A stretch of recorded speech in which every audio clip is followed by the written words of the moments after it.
Life on Saturn presents nothing. We got nothing. We got nothing. We got nothing. Nope. And welcome to a brand new episode of We Got Nothing Red with your host Ayhan Ozyesil, hello, and our special guest Nick Dubay.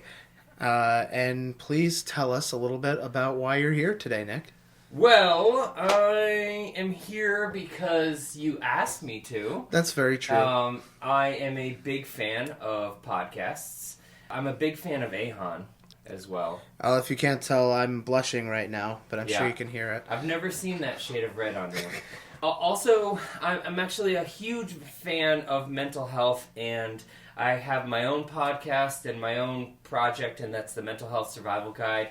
And I love to look for examples of mental health or even mental illness in everything, whether it's songs, movies, video games, TV shows, or even anime. Absolutely. And, getting more into the Mental Health Survival Guide, connecting it towards anime. I know that's one of your passions, my passions as well. Mm-hmm. And, I was honored to be a guest on your show to talk about comics and how they relate to mental health. And now, here we are, full circle. Full circle. The world has come around, and we're both millionaires now. Oh, so. Of course, I know. Yeah. Let's laugh on our yachts. All right. Why don't you tell us a little more about the content you've been putting out regularly? I love it, the videos you put out. I mean, they're very supportive. Yep, so I had a pretty regular podcast, and we've got about 85 episodes in, but the company that was hosting my podcast, they decided to make some major changes, and I will re-release those older podcasts down the road. I have a blog, which is mhsg.org, which is the Mental Health Survival Guide. But mostly you can find me on YouTube, Instagram, and Facebook. I have also a wonderful and fun 5-minute mental health moment show, which you can hear every Monday at Z106.3 FM if you're in the northern New York area. But anywhere around the world, you can just go to WNBZ.com and listen to it. And it's just a 5-minute short about mental health, wellness, and tips on how to live your best social life. And I'm working on videos, I'm working on other stuff too, but I've been doing a lot more research and personal growth lately, so my content has kind of slimmed down. But I still have 2 to 3 different things that come out each week. Yeah, I find that wonderful and amazing with everything you're doing. Improve everything, which undoubtedly will improve your content over time. Yeah, thanks. Absolutely. And I mean, it's already at such a high level. Honestly, when you said you're a fan of me, I'm blown away because I'm a huge fan of you. Oh, and and everything you do, the Mental Health Survival Guide, and what you do with Amanda on Mondays. It's just incredible, like how many lives you've touched. I know people who have personally come out and told me how much you have gotten them through some of this pandemic with what you've done at Z106.3. Wow. Well, thank you. That means a lot to me. And we could spend the rest of this podcast talking about how much we like each other. But I must let you know that I made the first move, and I hired you because I thought you were such a cool guy. So with that said, let's just agree that we're both really great guys. Well, I appreciate that. And let's move forward. It sounds great. And we're great dads. Yes. We're great dads. That's another real cool thing. Oh, I certainly look to you for inspiration on that. But yes, thank you. Man. Thank you. Well, yes, indeed. Moving forward, so we wanted to talk about some interesting things, amongst them the top 5 anime that you link to mental health and mental health issues. Yep. Before we get to that, okay. We do have this one new game segment that I've brought about that I've told you. That's correct. So this is a game called Do You Know? Where we both have to give each other facts starting with the sentence, did you know, in our best impersonation of a randomly chosen celebrity. Oh, God. Or character. Oh. So, in spirit... I got the facts, but the impersonations, that's rough. Rough. Oh, okay. I know you got the facts. Okay. And I got the impersonations. So, in spirit of fairness, I'm going to pick something that's going to be maybe something a little bit in the middle so that it's going to be a little tougher for both of us to do. And of course, the object of the game is to go back and forth for maximum a minute to see if we can do it without laughing. Ooh, okay. All right. All right. So the character chosen for today's episode will be Mickey Mouse.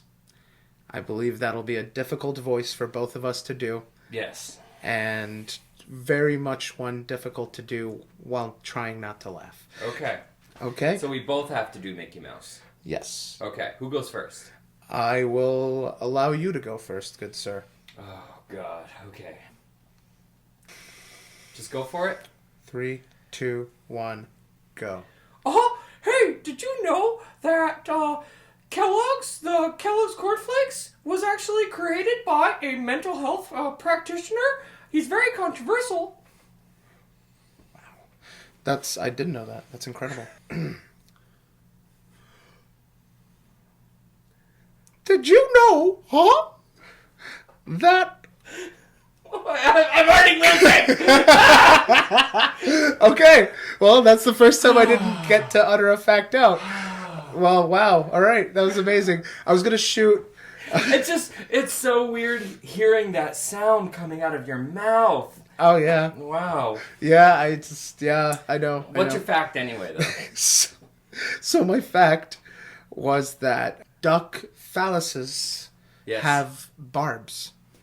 Oh, I did know that. Oh, okay. Actually. All right. Yeah, Well, hey, know that. yeah. I just thought maybe they're not the only ones. No. Wow. Okay. So Yeah, maybe I'll have to. There's lots of creatures that have that. Yep. Yeah. It's an evolutionary thing. It's to help them stay in place. I figured that. It still sounds terrifying. Yeah. Sounds painful. Awful. Really. Yeah. Good not to be a duck. So. The one time. That's true. That you don't want to be a duck. Everything else about being a duck is great. That's very true. Yeah. Aquatic. You know, They can fly. And they can quack. They can and do it all. It doesn't sound weird. And they don't get kicked out of a park for quacking. That's true. We welcome them. Yeah.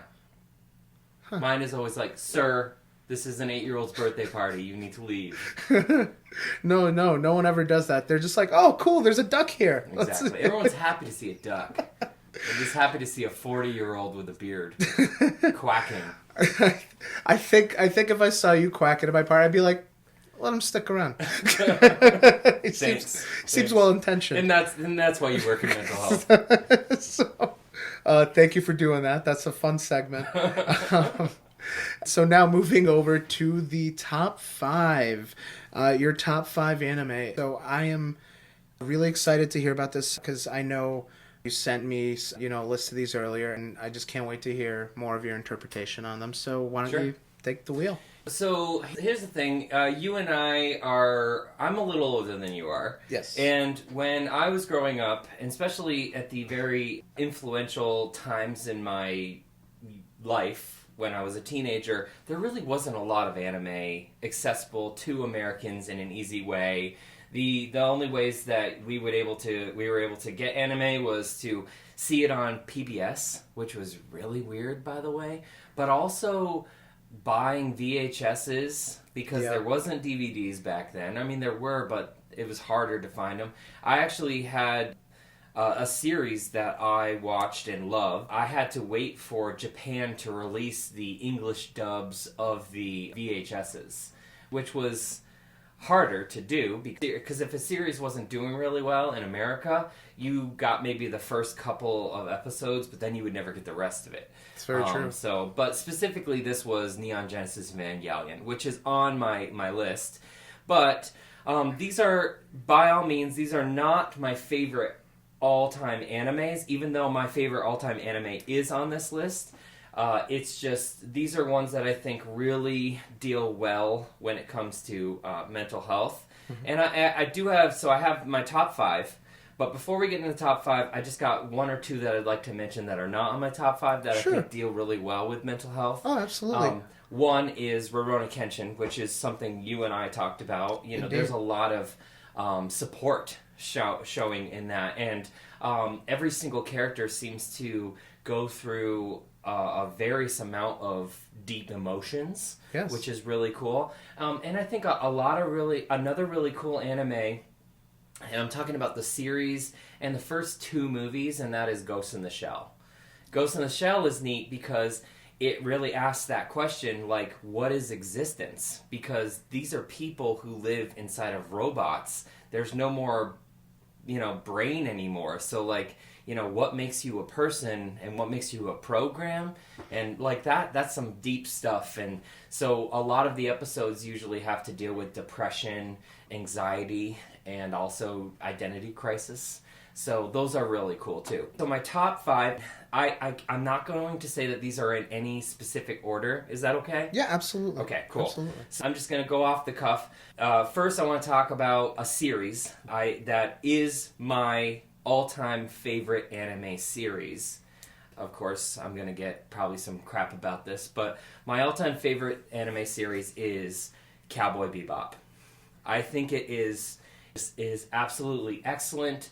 I think the characters are people that you fall in love with, but it's also an anime that makes a lot of sense in the world of anime because they're space bounty hunters, and there's a lot of goofiness that doesn't translate well to live action, even though Netflix is making a Cowboy Bebop live action, which I'm excited about. I'm hoping that it's going to end up being good.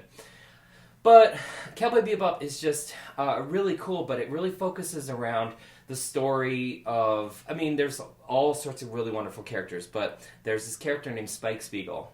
Mm-hmm. And Spike Spiegel is, in all essence, John Wick before John Wick ever was even thought of. Oh, yeah. He is a bad man who did bad things because maybe he was a victim of circumstances, maybe he was because of his surroundings or whatever, but he learned how to fight, he learned how to be really nasty if he needed to. Mm-hmm. But what's really neat is he has this life-changing moment where he realizes that he cannot any longer go forward and do evil. So he wants to do good, but he can't necessarily just shake this. So he finds a partner, they become bounty hunters, and along the way they pick up all these people who cause them nothing but trouble, but also create a small family for Spike. And Spike, though, is constantly being bombarded by his past. In fact, one of his past is his former best friend, his name is Vicious. Yep. And Vicious is definitely vicious. Yep. He also has an ex-flame that, no, spoiler alert, I guess, you think she's dead, but she's really not. But you don't really know she's dead for sure, so it's all there. What I want to talk about for mental health when it comes to Cowboy Bebop is it's about recovery and redemption. Each character represents probably a mental health archetype that I would have to say. So you have Spike, which is he's in recovery and he's redeeming himself, but he's lived a hard life. But he also has this crazy, awesome charisma. Yeah. So you just really like him. And he's animated and fashioned after characters from Bruce Lee movies. Yep. So that's his, he goes to the Jeet Kune Do. And then there is Jet. And Jet is he's an old retired cop, and he's working as a bounty hunter. But he has this, like, strong outer facade where he seems like this, like, stoic, hard to reach character, but really he's a big softie. Oh, yeah. And he's constantly doing things just because he cares about people. And then you have Faye. Faye is, unfortunately, I think the only criticism I have of this anime is it does kind of struggle with that whole, like, over-sexualization of women. Yes, of Faye. And especially. Faye does have a lot of over-sexualization to her, but at the core of her character, she's really neat. She's somebody in trouble, and she's running from that trouble. Yep. And that trouble happens to be debt. And that debt seems to represent every decision that she makes in her life. You think she puts this thing out that she's actually this really selfish person, but she's not. She's not selfish. She's just really trying as hard as she can to stay alive till the next day. Yeah. Yeah. And she's brilliant and smart and fierce. And that's what's really cool about her, because it's really great to see female characters who are total badasses, and Faye's one of them. Oh, yeah. Then you have Ayhan. Oh, my favorite character. And Ayhan is what's really great about Ayhan. Ayhan is this corgi. He's a dog. Ayhan is a dog. Yep. But is also probably, because of an experiment, the most intelligent creature in the universe. Oh, yes, and not just that, but also very tactful and quiet, unlike my corgi. Right. Yeah, I blame Ayhan for everybody getting corgis, because they're actually pretty high-spirited dogs. Yes, they are. Ayhan is not on the show, but Ayhan definitely is the Deus Machina in the show. A lot of times, like, if something is to happen, Ayhan will go and hit a switch. And they're like, oh, how did that happen? Who knows? It was Ayhan. It was Ayhan. And then there's Radical Edward. And Radical Edward is a little Japanese girl, probably around the age of 10. Yep. Who was abandoned by her family, and is one of the most prolific hackers in the world. And she represents loneliness because she desires stimulation, and she has all the stimulation that the internet could offer her, but she lacks human touch, which I think is something a lot of people are experiencing right now because of the pandemic. There's a lot of isolation. So Radical Edward literally hacks her way into the Bebop and into Spike and Jet's and Faye's life. Yeah. So it's a great story. It's also extremely tragic and very sad, but there's a movie that takes place in the middle of the series, which I think is one of the best movie adaptations of an anime I've ever seen in my whole life. So I've yet to see that film, but I definitely I have it. You can borrow it. Oh, it's so good.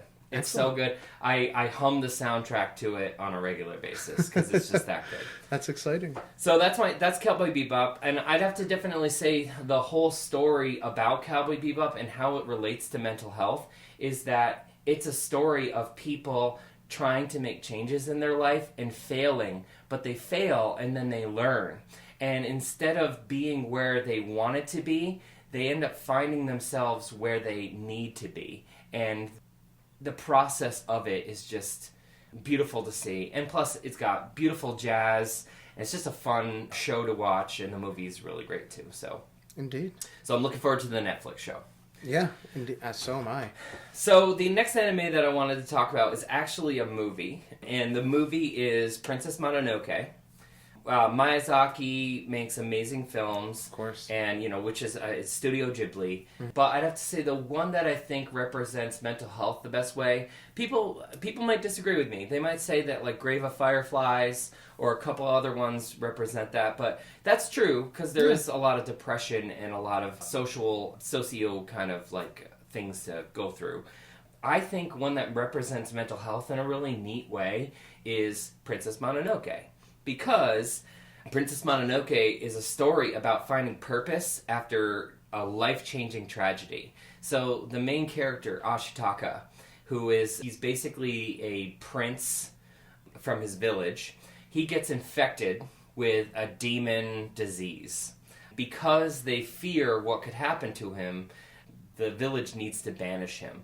So he basically becomes a Ronin for a little while, going around looking for stuff going on, and meanwhile there are all sorts of turmoil where people are killing villagers and stuff, and he just uses his newly found demon powers to help people because he's finding purpose in what his life is, and he ends up making friends with his enemies. Mm-hmm. And then he makes friends with the enemies of his enemies, and the common factor in Princess Mononoke is Ashitaka. There is the princess who is this girl who was raised by, not only was she raised by wolves, but she was raised by the god of wolves. Mm-hmm.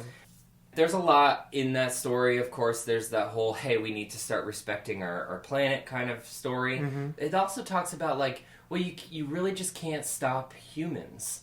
Right. We're going to destroy everything.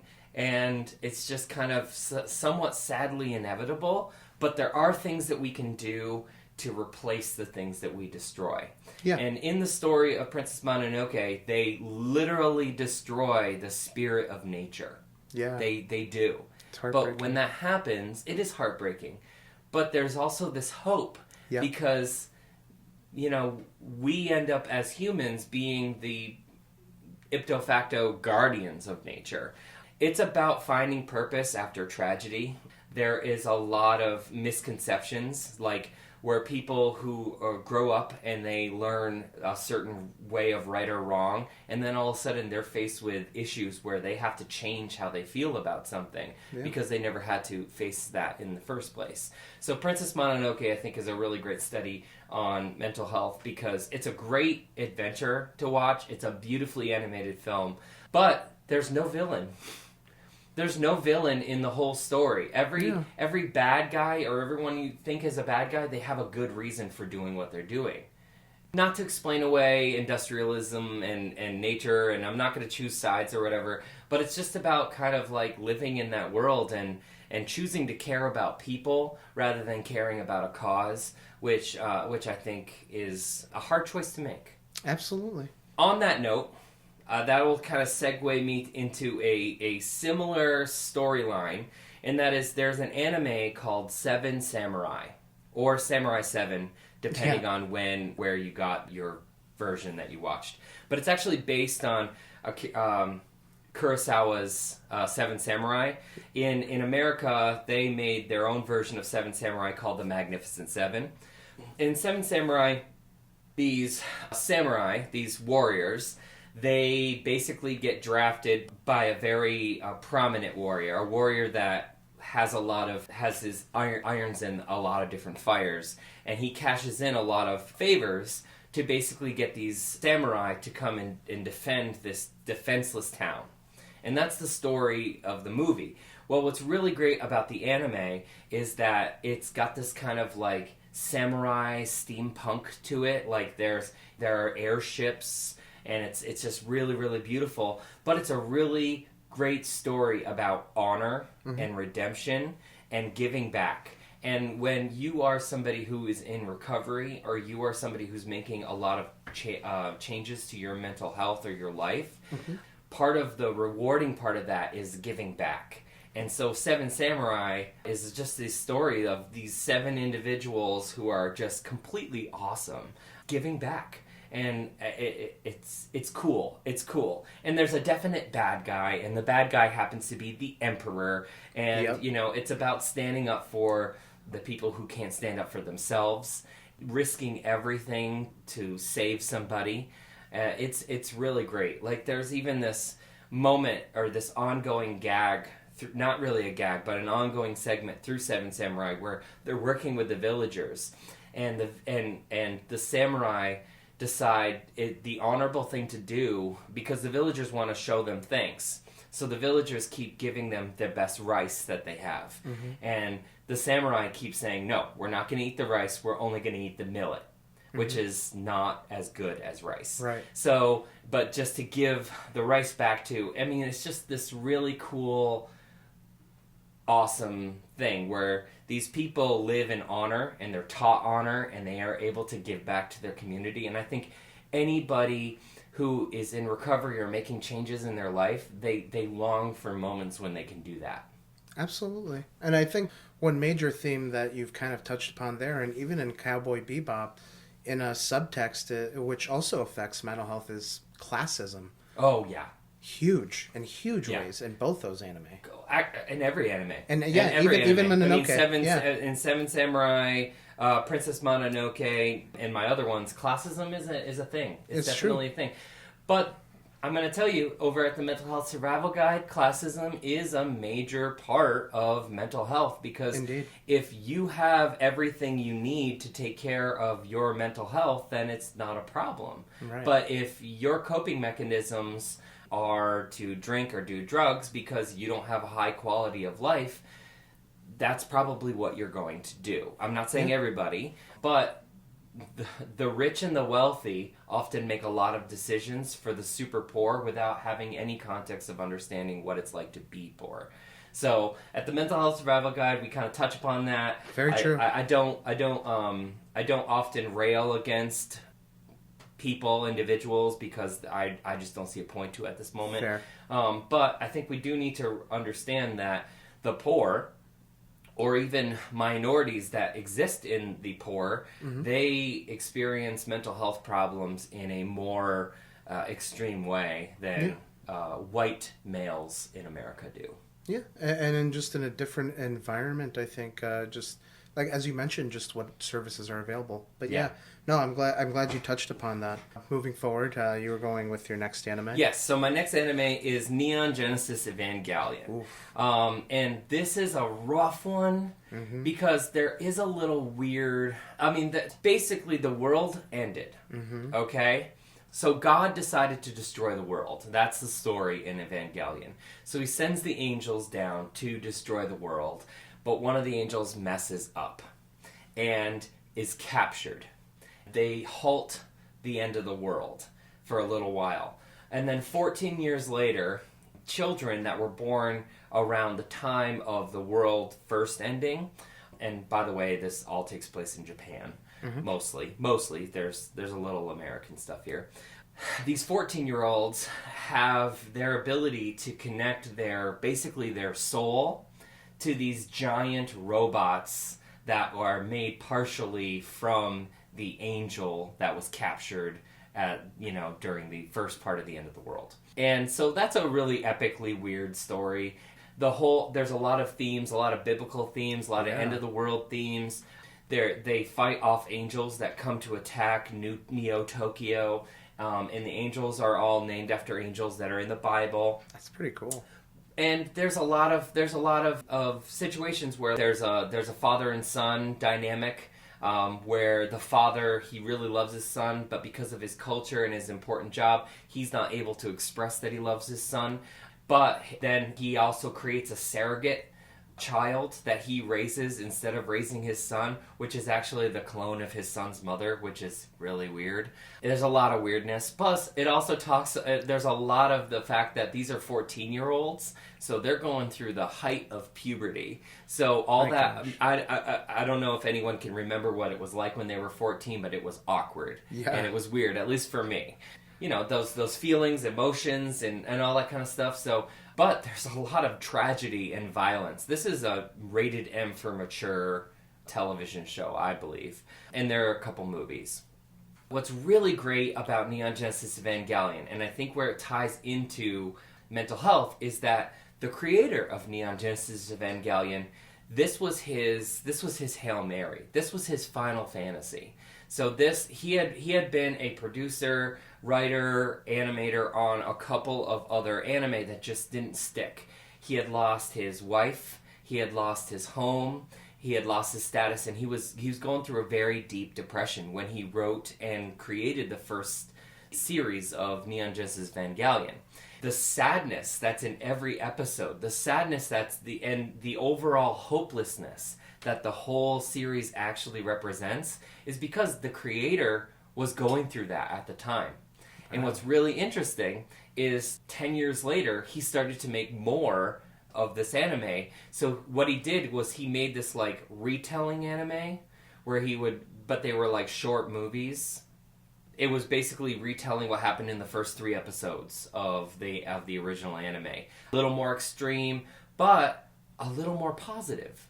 And the outcome is a little more positive, and the outlook is a little more positive. Even though people are making massive mistakes, there's a lot more hope in these newer versions of it, and that's because he got everything back. The creator got everything back. He got his life back, he got his home back, and he's happier. And you can actually tell the difference of his personality because he got so depressed and so upset that and he was like putting out such a bleak image that I believe, I can't remember, Gynex or whatever company that actually owned it, they were like, hey, this is really great, it's popular, we don't want you to end the series, we want a continuation of the series. And he didn't want to do that. He wanted everyone to die. He wanted everything to be done. They kicked him off, and so the last 2 episodes of the series are not by him. They're showing this like hopeful thing. Enough fans did a bunch of petitions, wrote to the company, and he was able to make a couple of movies. He made 2 follow-up movies that kind of ended, and that was called End of Evangelion and then Rebirth. Rebirth, yes. Yep. So it actually shows the intended ending, and it's epic. It's super epic. Neon Genesis Evangelion, though, it's not for the faint of heart. And if you are sensitive to somewhat perverted imagery, I wouldn't watch this show. Because it does deal with teenagers, and the teenagers are put and kind of posed in a very over-sexualized way. But I remember being a 14-year-old where everything was over-sexualized. That's true. Yeah. So I think they do a good job at least representing complete dread. And that is something that I think kind of connects itself to mental health, if that makes any sense. Absolutely does. And that brings me to my last anime. The last anime that I want to talk about, which is another movie, and that is a movie called Perfect Blue. Have you seen this movie before? I haven't, but I've heard so much about it, and I've been meaning to watch it. It's basically if an Alfred Hitchcock movie was made into an anime. The story surrounds this celebrity who was a part of a girl pop band, but she decides that she wants to branch out on her own, become her own thing. So she does that. There's a lot of people who don't want her to. During this whole process, people are dying around her. Weird things are happening. She thinks she's being stalked. She thinks that she's being targeted. She's getting really mysterious phone calls and messages. It's really, really terrifying because she is being hunted by somebody, but also gaslit because she's constantly questioning whether these things that she's seeing is real. And I don't want to give away the ending because the ending is really, really good. How this connects to mental health is gaslighting. And this idea that on the surface, people who are famous, people who have status, they put stuff out there and they're always like, wow, they must have such a really great life. But what we do know is that there are celebrities and famous people who it looks like they've got a great life on the outside, but really they're struggling on the inside. Yeah. And because they have that dichotomy of their outside persona and their actual inside life, it's probably even harder for them to reach out and get the support and help that they need. Because when a celebrity does reach out, sometimes, a lot of times they're met with the backlash of people going, oh, poor me. But you know what? People struggle. And it doesn't matter where you're at. You could be the richest person in the world and still suffer from depression. It does not discriminate. Right. That's in A Perfect Blue. And also a big part of that's really neat is this idea of gaslighting. And if you don't know what gaslighting is, look it up. But basically, gaslighting is when somebody convinces another person or a group of people that something is or is not happening, even if there aren't any sort of facts. They can do this usually by making you question your sanity. And a lot of people do this simply by just telling lies and going over and over and over, and just, even if they go, well, the sky's purple, the sky's purple, the sky's purple. All evidence, eventually, it might break you down. That's gaslighting. And A Perfect Blue is just one of those really great things. The creator of Perfect Blue ended up making a bunch of really great movies. He made a TV series called, it's got Little Slugger. You talking about the one with the rollerblades? Rollerblades. Paranoia Agent. Agent. Yeah, so he did Paranoia Agent. Seen, yes. And Paranoia Agent is really good, but it's really deep in Japanese culture too. It is. So it's kind of hard to understand if you don't understand certain Japanese culture traits. Yep. But Paranoia Agent is a story about this manifestation of paranoia that kills you. Yeah. And it takes the form of a young teenage boy who's got inline skates and a baseball bat. Yes, it's hyper-violent. Hyper-violent. But Perfect Blue is really good because it plays out like a Hitchcock movie. He also made the movie Paprika, which a lot of people believe Christopher Nolan stole that idea and made Inception from. So look that up. I mean, I'm not saying he did or he didn't. I think Chris Nolan is a genius. Yeah. Oh, yeah. But the comparisons between Inception and Paprika are... I mean, it's literally about people who go into other people's dreams. Well, there you go. So, there you go.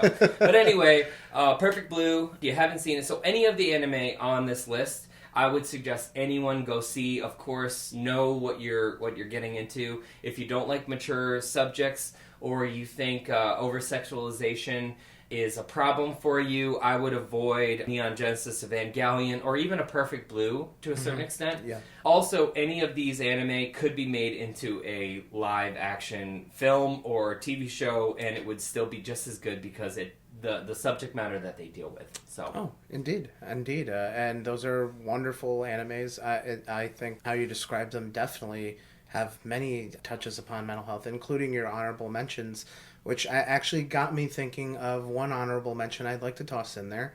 One a lot of people don't think about, but is also coming out with a live-action film soon, Yu Yu Hakusho. Yeah, I keep thinking about how are they gonna make that into live action. I know. I'm worried because that's actually one of my favorites. But yeah, it definitely deals with that whole mental health issue. You kind of brought it up with a character like Inuyasha. Sure, yeah, Inuyasha's great like that. Yeah, Yusuke, has, I guess, recovery or issues in his life with his mother having her own issues with alcohol and stuff, and which affected his life, not having a parent around, a lot of those things, which contributed to his traditional Japanese delinquency. Yeah, and, definitely. And just his character growth through building a community of friends, even in enemies sometimes, and flipping them over. I just think that's right there. That's the essence of, Kenshin had that, all those things. Oh, sure, yeah. I mean, I know we've talked about this before, too. JoJo's Bizarre Adventure. Yes, indeed. That's a series that's been restarted so many times. Indeed. But it's still